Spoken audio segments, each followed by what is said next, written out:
Hello everyone, welcome to my YouTube channel learn with Kanika. आज हम करेंगे यूथ कंपटीशन टाइम्स का यूपी जूनियर सुपर टेट का general paper का प्रैक्टिस सेट, जिसमें इसके पूरे 50 क्वेश्चंस हम करेंगे क्योंकि पेपर में हमारा जर्नल पेपर आएगा। एक तो 50 क्वेश्चंस का जो सबके लिए कंपलसरी होगा और 100 क्वेश्चंस की हमने जो भी सब्जेक्ट लिया होगा उसके अकॉर्डिंग आएगा। तो ये क्लास जिसका भी कोई भी सब्जेक्ट हो उसी के लिए सबके लिए ये कंपलसरी है और सबके लिए यूज़फुल भी होगी। इसमें हम रीजनिंग के क्वेश्चंस भी आएंगे, करंट अफेयर्स के और जीएस के क्वेश्चंस भी।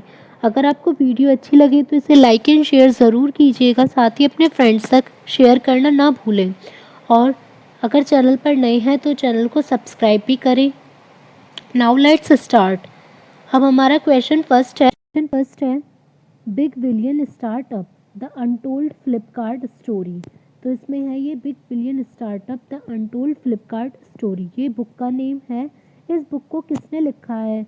जिसने Gaja capital business book prize 2020 भी जीता है। अब इस क्वेश्चन से हमें दो इन्फॉर्मेशन मिल जाती है। एक तो हमें ये पता चल जाएगा कि इस बुक को लिखा किसने है, और सेकंड ये कि इसको जिस उसने लिखा है जिसको इस बुक के लिए Gaja capital business book prize 2020 भी मिला है। तो हमसे दो चीज़ें इसमें पता चल गई। अब ये देखते हैं कि ये लिखा किसने है। मिहिर दलाल ने। मिहिर दलाल ने big billion startup the untold Flipkart story को लिखा है, और इन्होंने एक बहुत बड़ा स्टार्टअप स्टार्ट किया है जिसके लिए गाजा कैपिटल बिजनेस बुक पुरस्कार 2020 के रूप में इन्हें मिला है। नेक्स्ट है, किस संस्था ने global climate litigation report 2020 status review जारी किया? तो ग्लोबल क्लाइमेट लिटिगेशन रिपोर्ट 2020 ये जारी की है यूएनईपी ने, संयुक्त राष्ट्र पर्यावरण कार्यक्रम means United Nation environment programme ने ये रिव्यू जारी किया है। नेक्स्ट है, भारत हाल ही में जिबूती आचार संहिता में बतौर पर्यवेक्षक शामिल हुआ है। तो इसमें ये देखना है जिबूती आचार संहिता में कौन शामिल हुआ है भारत में। तो ये संहिता बतानी है हमें किससे संबंधित है। तो इसको शॉर्ट फॉर्म में बोला जाता है DCOC। इसमें क्या हुआ है कि ये हिंद महासागर क्षेत्र में समुद्री चोरी रोकने के लिए जिबूती आचार संहिता को लगाया गया है, जिसमें अब भारत भी शामिल हो गया है। तो यही पूछा गया है कि ये किससे रिलेटेड है। हिंदी महासागर क्षेत्र में समुद्री चोरी को रोकने के लिए। और ये किस दिन अपनाया गया था? 29 जनवरी 2009 को ये अपनाया गया था। ये इस टाइम इसलिए क्वेश्चन पूछा गया है क्योंकि इसमें अब भारत जुड़ा है, तो इससे रिलेटेड फिर क्वेश्चन पूछा जा सकता है। नेक्स्ट है, भारतीय रिजर्व बैंक के आंकड़ों के अनुसार जनवरी 2021 तक भारत की सबसे बड़ी विदेशी निवेशक कौन सी कंपनी है? तो आरबीआई ने जो आंकड़े दिए हैं उसके अकॉर्डिंग बताना है कि जनवरी 2021 तक भारत की सबसे बड़ी विदेशी निवेशक कंपनी कौन सी है। तो उसमें ये कौन सी कंपनी है? ONGC विदेशी लिमिटेड। ONGC जो कंपनी है वो सबसे फर्स्ट नंबर पर है विदेशी निवेशक के रूप में। नेक्स्ट है, भारत सरकार द्वारा हाल ही में स्टार्टअप इंडिया अंतर्राष्ट्रीय सम्मेलन आयोजित किया था। तो ये स्टार्टअप इंडिया से रिलेटेड बहुत ज़्यादा क्वेश्चन पूछे जाते हैं। अब यह है कि भारत ने स्टार्ट किया था। ये कब स्टार्ट किया है? 15-16 जनवरी 2021 को। और ये कहाँ पर स्टार्ट किया गया? दिल्ली में स्टार्ट किया गया। अब ये पूछा गया है कि इसका नेम क्या रखा गया था। तो इसका नेम रखा गया था प्रारंभ। तो इस क्वेश्चन को आने के बहुत चांस है क्योंकि जब भी ये एक ऐसा नेम रखते हैं तो उससे रिलेटेड क्वेश्चन ज़रूर पूछे जाते हैं। और इसका उद्देश्य क्या है, क्या पता किसी और टाइप से इसको पूछ लिया जाए। तो इसका उद्देश्य है उद्योग और आंतरिक व्यापार को बढ़ावा देना। नेक्स्ट है, प्रत्येक वर्ष 16 दिसंबर को पूरे विश्व में विजय दिवस मनाया जाता है। एक तो ये पता हमें चल गया कि विजय दिवस कब मनाया जाता है, 16 दिसंबर को। अब ये पूछा है कि ये दिवस मनाया क्यों जाता है। तो ये दिवस मनाया जाता है क्योंकि जो 1971 में पाकिस्तान के खिलाफ युद्ध हुआ था तो उसमें इंडिया की जीत हुई थी। तो इसी वजह से उस खुशी में जब से ही ये विजय दिवस मनाया जाता है। तो आंसर हो जाएगा ऑप्शन सी। नेक्स्ट है, केंद्र सरकार ने पीएम वाणी योजना को मंजूरी दे दी है। तो इस योजना से रिलेटेड हमें बताना है क्या कथन सत्य है। पीएम वाणी का जो पूर्ण रूप है public mobile WiFi access network interface है। तो पीएम, जहाँ भी पीएम होता है हमें पता होता है कि उसकी फुल फॉर्म क्या होती है, प्राइम मिनिस्टर। तो इसमें लिखा गया पब्लिक मोबाइल, ये जबकि गलत है। यहाँ पर क्या आएगा? Prime minister. तो ऑप्शन ए हमारा हो गया रॉन्ग, और सब सही है। Prime minister WiFi access network interface, ये इसकी फुल फॉर्म है। इसके लिए सरकार देश भर में 1 करोड़ डाटा सेंटर खोलेगी, ये हमारा ठीक है। देश भर में ब्रॉडबैंड इंटरनेट विस्तार के लिए सार्वजनिक वाईफाई नेटवर्क की स्थापना को मंजूरी दे दी गई है। ये भी ठीक है कि देश भर में जो है सरकार की तरफ से वाईफाई नेटवर्क की स्थापना को मंजूरी दे दी है। तो हमारा फर्स्ट गलत हो गया, सेकंड और थर्ड ठीक है। तो आंसर होगा ऑप्शन बी 2 एंड 3। नेक्स्ट है भारतीय मूल की अमेरिका बालिका, जो भारतीय मूल की रहने वाली है अमेरिकी जो बालिका है गीतांजलि राव, वो किस वजह से आजकल न्यूज़ में जो है सुर्खियों में रही हैं ये बताना है। तो वे किस वजह से रही हैं, टाइम्स मैगजीन द्वारा किड ऑफ द ईयर जो है वो, एक तो ये पता चल गया कि टाइम्स मैगजीन ने किड ऑफ द ईयर किसे चुना था, गीतांजलि राव को। इस वजह से ही ये सुर्खियों में रही हैं। और ये गीतांजलि को ये पुरस्कार दिया गया क्यों है, क्योंकि इन्होंने मतलब जो गंदा पानी पीते हैं उसकी लत छुड़ाने, अफीम की लत छुड़ाने के लिए, इन सब चीज़ों के लिए इन्होंने बहुत ही सहयोग किया। इस वजह से इन्हें किड ऑफ द ईयर चुना गया है। नेक्स्ट है कि विश्व एड्स दिवस कब मनाया जाता है। तो वर्ल्ड एड्स डे कब मनाया जाता है, ये 1 दिसंबर को। एड्स जैसी गंभीर बीमारी की जागरूकता के उद्देश्य से ये विश्व में 1 दिसंबर को मनाया जाता है। और एड्स किस वायरस से होता है, HIV वायरस से। नेक्स्ट है भारतीय वायुसेना ने हाल ही में सुखोई विमान से किस मिसाइल का सफल परीक्षण किया है। एक तो ये पता चल गया कि कौन से विमान से किया है, सुखोई विमान से। अब किस मिसाइल का सफल परीक्षण किया है, तो वो किया है ब्रह्मोस का। तो ये बहुत ही फेमस है कि ब्रह्मोस मिसाइल, तो इसको याद रखना है कि सुखोई विमान से किसका किया है, ब्रह्मोस मिसाइल का। नेक्स्ट है 24वें जैन तीर्थंकर या अंतिम तीर्थंकर कौन थे। तो जो लास्ट तीर्थंकर थे वो थे महावीर स्वामी। और 23वें कौन थे, इससे पहले 23वें थे ऋषभनाथ, ये थे 23rd। और फर्स्ट कौन थे पार्श्वनाथ। हमें बस ये मेन याद रखना है, एक तो फर्स्ट और एक 23rd भी पूछ लिया जाता है, और एक 24 में हो गए महावीर स्वामी। नेक्स्ट है सिंचाई के लिए 16 मील लंबी चोल झील का निर्माण किस चोल शासक ने करवाया था। तो चोल शासक है इसीलिए उन्होंने चोल झील रखा था इसका नाम।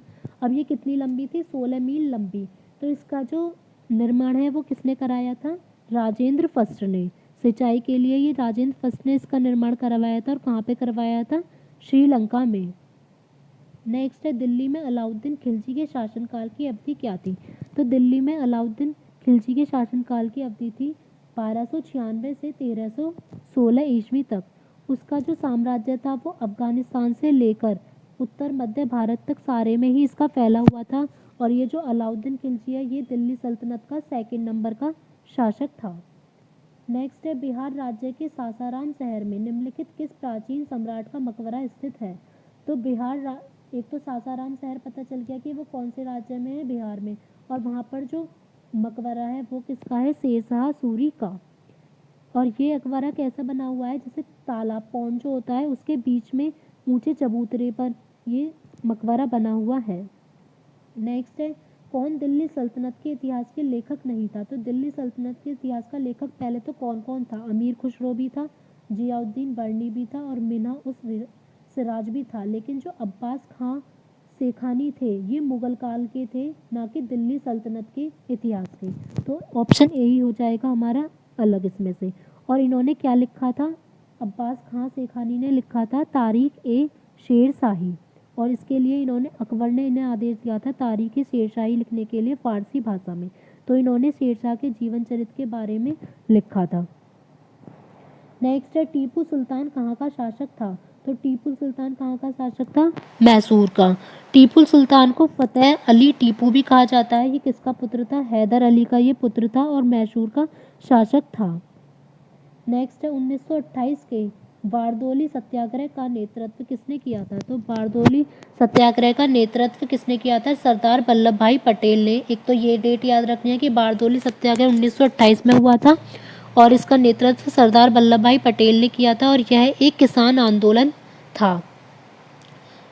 नेक्स्ट है भारतीय राष्ट्रीय कांग्रेस के अधिवेशन की सर्वप्रथम किस मुसलमान ने अध्यक्षता की थी। तो जो INC थी उसके अलग अलग अध्यक्ष रहे थे अलग अलग अधिवेशन के।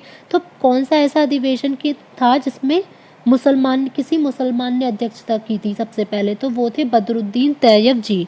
इनकी ये जो थी, एक तो INC की स्थापना कब हुई थी ये याद हमें रखनी है, 28 दिसंबर 1885 में A.O. ह्यूम ने इसकी स्थापना की थी, जिसके सबसे पहले जो अध्यक्ष थे वो थे व्योमेश चंद्र चटर्जी। और बदरुद्दीन तैयब ये कौन से ईयर में बने थे? 1887 में, जब मद्रास का अधिवेशन हुआ था। नेक्स्ट है, लॉर्ड डलहौजी को विलय नीति का प्रथम शिकार किसमें से हुआ था? मतलब ये था कि लॉर्ड डलहौजी ने जो अपनी विलय नीति अपनाई थी उसको डॉक्ट्रिन ऑफ लैप्स भी बोला जाता है, इसकी शुरुआत की थी। तो सबसे पहले इसमें जो शामिल हुआ था, इसका शिकार कौन हुआ था? सबसे पहले सतारा हुआ था 1848 में। और भी इन्होंने हड़पे थे, झांसी भी हड़पा था, संबलपुर भी हड़पा था, करौली भी हड़पा था, लेकिन जो सबसे पूछा गया सबसे पहले, तो सबसे पहले आएगा सतारा। नेक्स्ट है, ऋग्वेद में निम्नलिखित में से किस देवता की सर्वाधिक महत्ता का वर्णन है? तो ऋग्वेद जो है सबसे पहला वेद है, प्राचीनतम वेद है। इसमें जो सूक्त हैं वो कितने हैं? 1028। और ऋग्वेद में जो ऋषि होते थे उन्हें क्या बोला जाता था? होर्थ। ये मैं लिख देती हूँ, इसे बोला जाता था। ये भी पूछ सकते हैं कि जो ऋग्वेद के ऋषि थे उन्हें होर्थ बोला जाता था। और इसमें सबसे ज़्यादा जो वर्णन किया गया है देवता का वो किया गया है इंद्र देवता का। नेक्स्ट है, भारत की समुद्री सीमा तटीय किनारे से डैश दूरी तक समुद्र में फैली हुई है? तो भारत की जो समुद्री सीमा है वो कितने मील तक फैली गई है? 12 समुद्री मील तक। इसी को बोला जाता है नॉटिकल मील। नॉटिकल भी अगर लिखा आएगा तो भी कंफ्यूज नहीं होना है, वो समुद्री के लिए यूज़ होता है। तो वो है पूरा 12 समुद्री मील। नेक्स्ट है, जोजिला दर्रा किसे जोड़ता है? या जोजिला पास या दर्रा भी बोल सकते हैं। तो ये एक ना एक हमारा पास या दर्रा से रिलेटेड जरूर क्वेश्चन पूछा जाता है। तो जोजिला दर्रा ये इंपॉर्टेंट भी है, कई एग्जाम में पूछा गया है। तो ये किसको जोड़ता है? लेह तथा श्रीनगर को। और ये कहाँ पर स्थित है? जम्मू कश्मीर में स्थित है। और लेह तथा श्रीनगर को ये जोड़ता है। और श्रीनगर जो है वो क्या है? जम्मू कश्मीर के ग्रीष्मकालीन राजधानी है। नेक्स्ट है, कौन सी नदी भारत में पश्चिम दिशा में बहती नहीं है? मतलब इसमें देखना है कि पश्चिम दिशा में नहीं बहती है। हमेशा हमें जहाँ भी क्वेश्चन में नहीं होगा एग्जाम में भी नहीं को हाईलाइट कर लेना है, क्योंकि हम क्या करते हैं डायरेक्ट देखेंगे कि नर्मदा नदी पश्चिम में बहती है तो हम आगे के कभी कभी ऑप्शन से नहीं पढ़ते और डायरेक्ट टिक कर देते हैं। तो हमें नहीं पे ज़रूर ध्यान रखना है। तो इसमें पूछा गया है कौन सी नदी भारत में पश्चिम दिशा में नहीं बहती है? तो वो है कृष्णा नदी। ये कौन सी दिशा में है? दक्षिण पूर्व दिशा में। नेक्स्ट है, जहाँ ऋतुओं के अनुसार पेड़ों से पत्तियां झड़ जाती हैं। तो इसमें हमें नाम से ही पता चल रहा है कि पत्तियां झड़ जाती हैं। तो कौन सा हो जाएगा? पर्णपाती वन, मीन्स पत्तियों का झड़ना। तो ये आ जाएगा आंसर ऑप्शन सी, पर्णपाती वन। इन्हें पतझड़ वन भी बोला जाता है, पतझड़ भी लिखा आ सकता है या फिर पर्णपाती वन भी बोला जा सकता है। और इनका दूसरा नाम भी है मानसूनी वन। मानसूनी वन भी इन्हें ही कहा जाता है। ये बहुत ही कम घने होते हैं, एक निश्चित समय के बाद इनकी सारी पत्तियां गिर जाती हैं। और इसमें कौन कौन से आएंगे? जैसे शीशम का, पीपल का और नीम का, ये सब पेड़ इसी के अंतर्गत आते हैं। नेक्स्ट है, कौन सी निम्नलिखित में से किसको छोड़कर सभी खरीफ की फसलें हैं? तो हमें देखनी होगी कि किसको छोड़कर सभी खरीफ की फसलें हैं। तो जो वर्षा ऋतु की फसलें होती हैं उन्हें खरीफ की फसलें कहा जाता है। इन्हें मई से जुलाई के बीच में तो बोया जाता है और सितंबर अक्टूबर में इन्हें काट लिया जाता है। तो इसमें मक्का भी आती है, बाजरा भी आती है, रागी भी आती है, जूट, मूंगफली, सोयाबीन ये सब आती है। लेकिन जो गेहूं है वो किस टाइप की फसल होती है? रबी की फसल। ये ग्रीष्मकालीन की होती है। इसे अक्टूबर नवंबर में बोया जाएगा और मार्च अप्रैल में इसे काट लिया जाता है। इसमें और आएंगी चना, मटर, सरसों, तंबाकू, गेहूं। तो आंसर हो जाएगा ऑप्शन डी।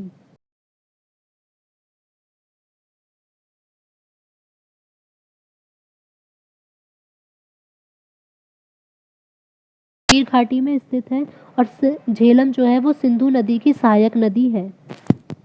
और अभी हमने बताया था कि ये कश्मीर की ग्रीष्मकालीन राजधानी भी है।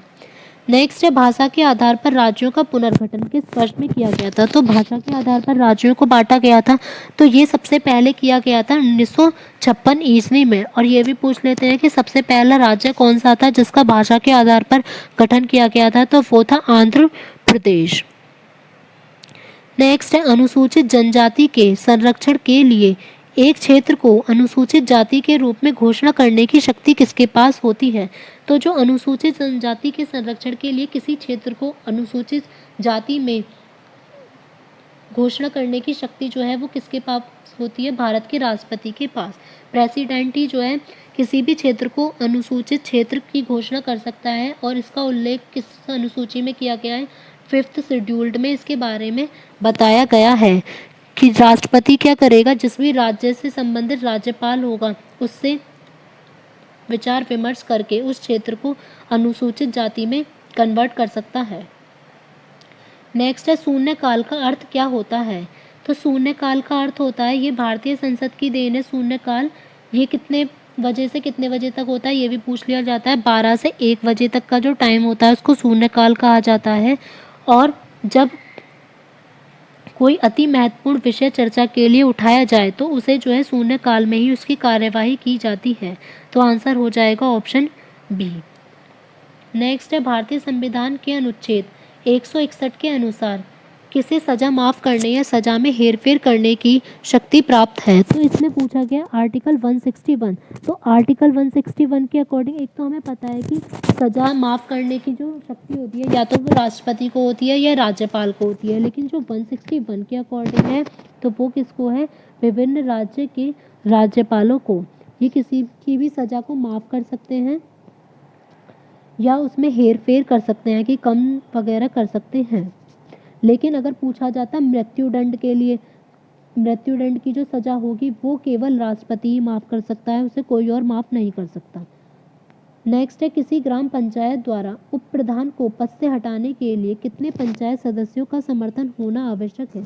तो अगर कोई ग्राम पंचायत है वो अपने उप प्रधान को हटाना चाहती है उसके पद से, तो उसमें ये होता है ना कि मेजॉरिटी शामिल होनी चाहिए। तो कितने सदस्यों का समर्थन जरूरी है, 2/3 सदस्यों की समर्थन की आवश्यकता होती है, 2/3। नेक्स्ट है भारतीय संविधान का भाग 2 किससे संबंधित है। तो जो पार्ट 2 रिलेटेड है वो किससे रिलेटेड है, सिटीजनशिप मीन्स नागरिकता से संबंधित है। और इसमें अनुच्छेद कितने से कितने तक आते हैं, 5 से लेकर 11 तक के अनुच्छेद नागरिकता के अंतर्गत आते हैं। और कभी कभी ये भी पूछ लिया जाता है कि भारतीय नागरिकता अधिनियम कब पारित किया गया था, 1955 ईस्वी में। नेक्स्ट है किसान क्रेडिट कार्ड योजना किस वर्ष लागू की गई थी। तो किसान KCC ये भी नाम लिखा आ जाता है कभी कभी, तो इसकी फुल फॉर्म भी याद रखनी है। किसान क्रेडिट कार्ड योजना लागू की गई थी 1998 से 1999 के बीच में। इसमें क्या होता है कि किसानों को उनके ऋण की जितनी आवश्यकता होती है उसके लिए उन्हें कम ब्याज पर ऋण की सुविधा प्रदान की जाती है। नेक्स्ट है भारत के किस राज्य द्वारा सर्वप्रथम GST की पुष्टि की गई थी। तो जो GST होता है उसकी सर्वप्रथम पुष्टि किसने की थी, इसको हिंदी में बोल सकते हैं हम, इंग्लिश में तो गुड्स एंड सर्विस टैक्स बोलते हैं और हिंदी में वस्तु एवं सेवा कर। ये एक टाइप का इनडायरेक्ट मीन्स अप्रत्यक्ष कर होता है। इसकी सबसे पहले जो पुष्टि की थी वो असम राज्य ने की थी और ये किस दिन लागू किया गया था, 15 जुलाई 2018 को ये संपूर्ण भारत में लागू किया गया था। नेक्स्ट है झुग्गी बस्ती मुक्त भारत के लिए सरकार द्वारा कौन सी योजना शुरू की गई है। तो ये जो झुग्गी होती है इनको हटाने के लिए, मतलब भारत इनसे मुक्त हो जाए, उसके लिए केंद्र सरकार ने कौन सी योजना शुरू की, राजीव आवास योजना। ये 12वीं जो पंचवर्षीय योजना थी, 5 ईयर प्लान जो था 12वीं, उसमें इसकी शुरुआत की गई थी, जिसका उद्देश्य था कि 2022 तक भारत को झुग्गी बस्ती मुक्त बनाना है और गरीबों को बिना पैसे उनके घर उपलब्ध कराना है। नेक्स्ट है पूर्ति अपनी मांग का सृजन स्वयं करती है। तो ये कथन किसका है, तो जो पूर्ति होती है वो अपनी मांग का सृजन स्वयं करती है। ये किसने कहा था, JB से ने ये कहा था। और ये नियम जो है वस्तु विनिमय और मुद्रा विनिमय दोनों पर ही लागू होता है। नेक्स्ट है रेडियो तरंग के संचरण के लिए प्रयुक्त वायुमंडल का स्तर है। तो ये पूछा गया है कि रेडियो वेव्स जो होती हैं वो कौन से मंडल में पाई जाती हैं। तो जो रेडियो वेव्स होती हैं वो किस में पाई जाती हैं, आयन मंडल में। ये धरातल से 60 से लेकर 640 किलोमीटर तक की ऊंचाई का होता है आयन मंडल। और ऊंचाई के साथ साथ इस मंडल में तापमान की वृद्धि होती चली जाती है। और इसमें जो सबसे नीचे वाली लेयर होती है उसको क्या बोलते हैं, आयन मंडल की D लेयर। नेक्स्ट है कौन सा अजैविक नहीं है, मीन्स एबायोटिक कौन सा नहीं है। जब नहीं पूछा गया अजैविक नहीं है तो मतलब क्या बताना है हमें, कौन सा जैविक है। तो पानी भी अजैविक है, मृदा भी और हवा भी, लेकिन जो जैविक इसमें होगा वो कौन सा होगा, कवक। तो आंसर हो जाएगा ऑप्शन इसमें D। नेक्स्ट है, निम्नलिखित में से कौन सा विकल्प मीथेन के उत्सर्जन का स्रोत नहीं है? तो मीथेन किस किस से निकलती है? मीथेन मिथाजेनिक, मतलब इसके नाम से ही हमें याद रखना है, मिथानोजेनिक नामक जीवाणु से उत्पन्न होता है। और ये धान के खेत से भी मीथेन उत्सर्जित होती है, पशुधन से भी और गन्ने के खेत से भी। लेकिन जो मोटर वाहन होते हैं, मोटर वाहन से मीथेन गैस उत्सर्जित नहीं होती है। तो आंसर हो जाएगा ऑप्शन ए। मोटर वाहन जो होते हैं उनसे कार्बन मोनोऑक्साइड, सल्फर डाइऑक्साइड ये सब तो निकलती है, लेकिन मीथेन वो उत्सर्जित नहीं करते हैं। नेक्स्ट है, ग्लोबल फुटप्रिंट नेटवर्क की स्थापना किस वर्ष हुई थी? तो ग्लोबल फुटप्रिंट नेटवर्क, तो GFN, इसकी स्थापना हमें बतानी है किस वर्ष हुई थी? तो ये हुई थी 2003 ईस्वी में। तो आंसर हो जाएगा ऑप्शन सी। और इसका मुख्यालय कहाँ पर है? ऑकलैंड, कैलिफोर्निया में। नेक्स्ट है, ढालू सड़क पर पत्थर लुढ़काना ऊर्ध्व ऊपर की ओर उठाने से अधिक आसान होता है। तो ये है, जैसे अगर हम कोई पत्थर है उसको लुढ़का रहे हैं तो वो इजीली लुढ़क लुढ़क के चला जाएगा, या फिर हम उसे ऊपर की ओर, अगर हमें कोई पत्थर है लेकर जाना है तो हम उसको क्या करते हैं, लुढ़का लुढ़का कर ले जाते हैं, तो हमें कम बल लगाना पड़ता है। लेकिन अगर हम उसको अपने हाथ से ऊपर उठा कर लेकर जाएंगे तो हमें बहुत ताकत लगानी पड़ेगी। तो ये पूछा है कि क्यों आसान होता है? ये इसीलिए आसान होता है क्योंकि पत्थर को लुढ़काने में किया गया कार्य इसे उठाने की उपेक्षा में कम होता है, क्योंकि हम उसको ऊपर उठाएंगे तो ज़्यादा कार्य करना पड़ेगा, और लुढ़का कर करेंगे तो बहुत ही ईजीली वो लुढ़क जाएगा। तो इसमें आंसर हो जाएगा ऑप्शन ए। नेक्स्ट है, अल्बर्ट आइंस्टीन को किसके लिए नोबेल पुरस्कार से सम्मानित किया गया था? तो अल्बर्ट आइंस्टीन को एक तो ये पता चल गया कि हमें ये मिला था इन्हें नोबेल पुरस्कार, और कब मिला था? 1905 ईस्वी में। तो इन्होंने क्या किया था, फोटो इलेक्ट्रिक प्रभाव के नियम को दिया था, इसी वजह से इनके लिए नोबेल पुरस्कार इन्हें मिला था। या फिर ये, और इसके लिए जो आधार इन्होंने माना था वो क्या माना था? Quantum theory. क्वांटम थ्योरी इन्होंने दी थी, उसी पर इन्होंने बेस्ड किया था ये फोटो इलेक्ट्रिक इफेक्ट। इसके अकॉर्डिंग क्या था कि प्रकाश ऊर्जा जो है वो छोटे छोटे बंडलों के रूप में होती है, जिसे हम क्या कहते हैं? क्वांटा या फोटोन।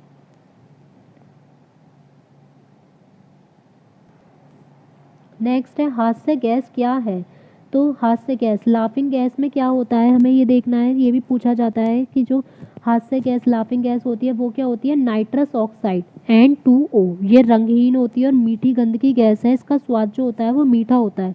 इसे सूंघने से ऐसी उत्तेजना उत्पन्न होती है जिससे कि हंसी आने लगती है, इसी वजह से इसको हास्य गैस बोला जाता है।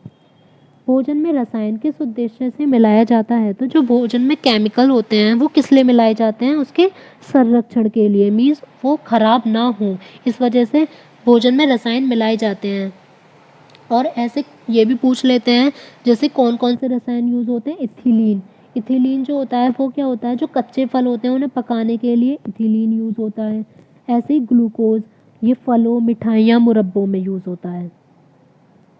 नेक्स्ट है, रक्त लाल दिखाई देने का कारण होता है? तो जो ब्लड होता है वो हमें रेड कलर का क्यों दिखाई देता है? तो उसमें ऐसा क्या होता है? उसमें हीमोग्लोबिन होता है। हीमोग्लोबिन में हीम नामक रंजक पाया जाता है, जिसकी वजह से ब्लड जो है वो रेड कलर का दिखाई देता है।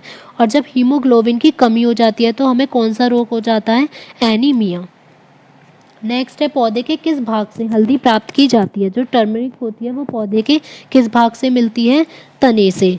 तो ये इसमें ज़्यादातर पूछा जाता है कि किस भाग से। ऐसी तने से, आलू भी जो है वो भी तने से ही मिलता है, और हल्दी भी। नेक्स्ट है, यदि दर्शनीय, अब ये एनालॉजी से रिलेटेड क्वेश्चन है। दर्शनीय को दे रखा है आंखों से रिलेटेड, मीन्स आंखों से रिलेटेड देखना हो गया। तो श्रवणीय किससे रिलेटेड होगा? तो श्रवण मीन्स क्या होता है? सुनना। तो सुनना किससे रिलेटेड हो जाएगा? हमारा कान से। तो आंसर हो जाएगा, जैसे हम आँख से देखते हैं उसी टाइप से कान से सुनते हैं। तो ऑप्शन हो जाएगा आंसर डी। नेक्स्ट है कि एक कूट भाषा में यदि लिटमस को इसमें लिखा गया है SMIUTL, लिटमस को ये लिखा गया, और इंडिको को लिखा गया OINGDI, तो जैगर को किस टाइप से लिखा जाएगा? तो पहले तो हम लिटमस का देख लेते हैं कि इन्होंने किस टाइप से लिखा है। तो LITMUS, और फिर लिखा किस टाइप से है? अगर हम अब देखें, फर्स्ट लेटर को अगर हम लिख दें लास्ट में, फर्स्ट को लिख दिया L लास्ट में, फिर एक एक छोड़ छोड़ के लेना है, फिर हम लेते हैं टी, फिर हमने टी को लिख दिया, एम को छोड़ दिया, फिर हमने यू को लिख दिया, यहाँ तक लिख लिया। अब फिर से शुरू से चलते हैं क्योंकि ख़त्म हो गई लेटर। आई को लिखते हैं अब हम, फिर कौन सा बचाता है, एम को लिखते हैं, फिर कौन सा बचाता है, एस को लिखते हैं। तो हमारा यही आ गया ना, SMIUTS। मीन्स हमें लास्ट तक लिखते जाना है, मतलब क्रॉस करते जाना है। किस टाइप से, एक एक लेटर को छोड़ छोड़ के। इसी टाइप से इंडिको में भी देख लेते हैं कि ये सेम लग रहा है रूल या नहीं लग रहा। तो इंडिको है INDIGO। सबसे पहले किसको लिखेंगे, आई को लिखेंगे, फिर एन को छोड़ के क्या लिखेंगे, डी, फिर आई को छोड़ के क्या लिखेंगे, जी। अब खत्म हो गए हमारे लेटर। अब शुरू से फिर से चलते हैं। मीन्स ये समझ सकते हैं, पहले ऑड ऑड वाले लेटर्स को लिखना है, फिर हमें इवन इवन वाले लेटर्स को लिखना है। फिर क्या आ जाएगा हमारा एन, फिर आ जाएगा आई, फिर आ जाएगा ओ। तो देख लीजिए यही आ रहा है OINGDI। ठीक है। अब हमें किसको लिखना है, जैगर को। तो जैगर में सबसे पहले हमें क्या लिखा जाएगा, लास्ट में जे। तो जे हमारा ना तो बी में है ना डी में है, तो कट कर दीजिए। जे के बाद ए को छोड़ दो, अब क्या लिखना है, जी। तो जे के बाद जी, हमें अगर हम पूरा ना भी देखें तो हमारा कौन सा आ जाएगा, ऑप्शन ए। पूरा एक बार मैच भी कर लेते हैं। जे आ गया, फिर जी आ जाएगा हमारा, फिर क्या आ जाएगा, ई आ जाएगा, फिर लास्ट का ये अब ऑड का लिखना है हमें, ए आ जाएगा, ए के बाद क्या आ जाएगा, फिर जी, फिर आ जाएगा आर। तो यही हमारा ऑप्शन होगा ARGAEGJ। नेक्स्ट है, एक रेलगाड़ी 3 मिनट विलंब से चल रही है। रेलगाड़ी पहले से ही 3 मिनट देर से चल ही रही है, तो आगे वह प्रत्येक मिनट 3 सेकंड विलंब होती जा रही है। तो पहले जब वो 3 मिनट देर से ही चल रही है तो कितनी बची, 57 मिनट। ठीक है, क्योंकि 3 मिनट माइनस कर देंगे 60 में से, तो हमारी ये हो गई 57 मिनट। फिर कहा है कि अब आगे जितनी भी वो मिनट चलती जाएगी 3-3 सेकंड देर होती चली जाएगी। तो बताना है कि कितने मिनट के बाद वो पूरा 1 घंटा ही लेट हो जाए, क्योंकि धीरे धीरे धीरे करके वो 1 घंटा लेट हो ही जाएगी। तो यहाँ पर दिया हुआ है सेकंड, तो सेकंड को जब मिनट में चेंज करेंगे तो 3/60 आएगा। तो 3/60 में वो कितना दे, 3/60 विलम्ब हो रही है वो कितने मिनट में, 1 मिनट में। तो हमें निकालना है कि 57, क्योंकि 3 मिनट वो पहले से ही देर चल रही थी। तो क्योंकि 1 घंटा बताना है ना, कि पूरा 1 घंटा उसमें से 3 मिनट हटा देंगे हम, तो 57 मिनट जो है वो कितनी टाइम में देर हो जाएगी उसको। तो हमें क्या करना है, 57 में कितने की हो जाएगी, ये उल्टा हो जाएगा 60/3। जैसे हम ये निकालते हैं ना किसी चीज़ का, यहाँ पर देखिए 3/60 का दिया हुआ है, 3/60 सेकंड जो है, 3/60 मिनट कितने में देर हो रही है, 1 मिनट में, इतना टाइम लग रहा है। तो 57 मिनट में कितना होगा, 57 गुणा 60/3। तो इसे कट कर लेंगे, यहाँ पर कटेगा ये 20 बार। सिंपली हम इसे मल्टीप्लाई कर देंगे, 0 तो आनी है ही लास्ट में, 7 दूनी हमारा 14। अगर हम पूरी भी मल्टीप्लाई नहीं करेंगे तो भी हमें पता चल जाएगा कि लास्ट में 4 आ रहा है, तो क्या आएगा हमारा 1140 मिनट। मीन्स 1140 मिनट चलने के बाद वो पूरा 1 घंटा देर हो जाएगा। अब यहाँ पर ये 57 इसलिए लिया था क्योंकि 3 मिनट तो वो पहले से ही लेट है ही, उसमें ही तो हमें इंक्लूड करना है। तो इसलिए हमें कितने का निकालना है, केवल 57 का। आज का लास्ट क्वेश्चन है, दिए गए कथन और 2 तर्क को ध्यान से पढ़ना है। कथन दिया गया है, तर्क दिया गया है, उससे रिलेटेड हमें देखना है कि क्या है। कथन है, क्या शहरी क्षेत्रों के सभी विद्यालयों में शारीरिक प्रशिक्षण विषय और कक्षाएं समाप्त कर देनी चाहिए। तो ये कहा गया है कि क्या जो शहरी क्षेत्रों में विद्यालयों में शारीरिक प्रशिक्षण और विषय है वो समाप्त कर देनी चाहिए या नहीं। तो इसके बाद हमें तर्क दिए गए हैं कि हाँ, इसके विद्यार्थी अपने मोबाइल और टैबलेट पर गेम खेलते हैं और इससे जो समय बचेगा उसका उपयोग वह प्रतियोगी परीक्षाओं की तैयारी के लिए बेहतर तरीके से किया जा सकता है। फर्स्ट कथन हमें ये दिया गया है। सेकंड है कि नहीं, यह विद्यार्थियों की शारीरिक गतिविधियों को उनके निर्माणात्मक वर्षों में कम करेगा, जिससे कि भविष्य में स्वास्थ्य समस्याएं पैदा हो सकती हैं। साथ ही वे महत्वपूर्ण जीवन कौशल के विकास से भी चूक जाएंगे। तो हमारा देखिए कथन क्या था, कथन ये था कि क्या शहरी क्षेत्रों में सभी विद्यालयों में शारीरिक प्रशिक्षण विषय और कक्षाएं समाप्त कर देनी चाहिए। तो ऐसा तो बिल्कुल भी नहीं होना चाहिए कि अगर फिजिकल एक्टिविटीज़ ही बंद हो जाएंगी तो बच्चों के मानसिक विकास पे भी बहुत ज़्यादा फर्क पड़ेगा। तो हाँ, तो हमारा हो ही नहीं सकता, हमारा क्या होगा, नहीं ही आंसर। तो इसमें क्या आएगा, केवल तर्क 2 मजबूत है, तो आंसर हो जाएगा ऑप्शन बी। तो आज के हमने ये 50 क्वेश्चंस कंप्लीट कर लिए हैं। होप सो कि वीडियो आपको सही लगी होगी। अगर आपको कुछ भी कमी लगती है या कोई भी क्वेश्चन नहीं समझ में आता है तो आप कमेंट सेक्शन में बोल सकते हैं या फिर आप टेलीग्राम पर भी पूछ सकते हैं। हम आपको जो भी आप पूछेंगे उसका आंसर ज़रूर दे देंगे। और इसकी PDF भी आपको टेलीग्राम ग्रुप पर ही मिल जाएगी। आप चाहे तो उसको ज्वाइन भी कर सकते हैं, वहाँ से तब PDF डाउनलोड कर सकते हैं और क्विज़ेज जो मिलती हैं वो भी अटेंड कर सकते हैं। तो टेलीग्राम ग्रुप का लिंक डिस्क्रिप्शन बॉक्स में गिवन है या फिर आप लर्न विद कनिका के नेम से सर्च कर सकते हैं। Thank you very much.